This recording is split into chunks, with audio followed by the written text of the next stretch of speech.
राधे कृष्ण मित्रों, कैसे हैं आप लोग। मित्रों, यदि आप अपने लाइफ में सक्सेसफुल होना चाहते हैं या आप ये जानना चाहते हैं कि आपका करियर डिजास्टर की ओर क्यों बढ़ रहा है, आप सक्सेसफुल क्यों नहीं हो पा रहे हैं, तो आपको इन 7 दोषों को ठीक करना होगा। ये 7 इतने बड़े दोष हैं जो आपको कभी भी सक्सेसफुल नहीं होने देंगे। इन दोषों का वर्णन भगवान श्री कृष्ण ने श्रीमद् भगवत गीता में भी किया है। अंत वाला दोष तो सबका जड़ है। इस प्रस्तुति में हम आपको दोष के बारे में बता रहे हैं, अगले प्रस्तुति में इसका निवारण भी बताएंगे। आपके और भी दोष हो सकते हैं जिसको हम आने वाले पार्ट में डिस्कस करेंगे।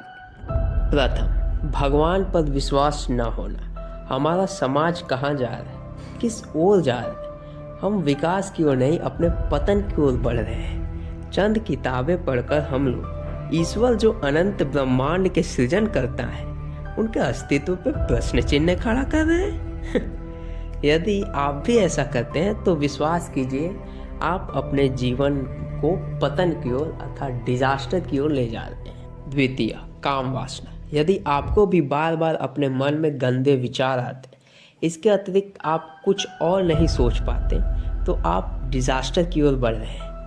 क्योंकि काम आपका सबसे बड़ा शत्रु है, परंतु काम तो सब में होता है, इसके बिना पीढ़ी आगे तो बढ़ेगी नहीं। तो कितना काम वासना ठीक है?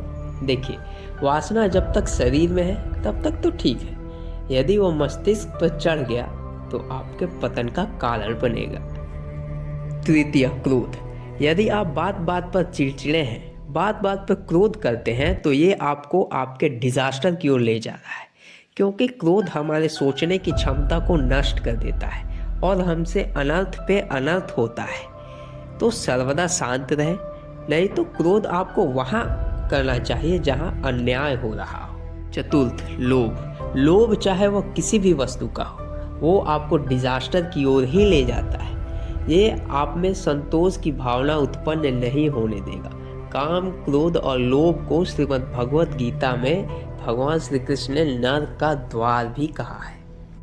पंचम, मोह।